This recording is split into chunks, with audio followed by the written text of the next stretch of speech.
ายกบมีตัวกบขายกบ ปูในไทย ขายปูยังไง เอาบอกเอาไปข้าวตัวนึงมันก็ได้ส่งข้าวมาเดือนละตัวนึง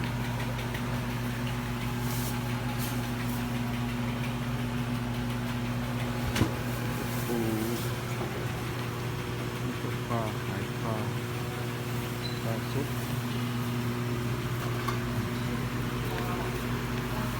สี่สิบปลาสุด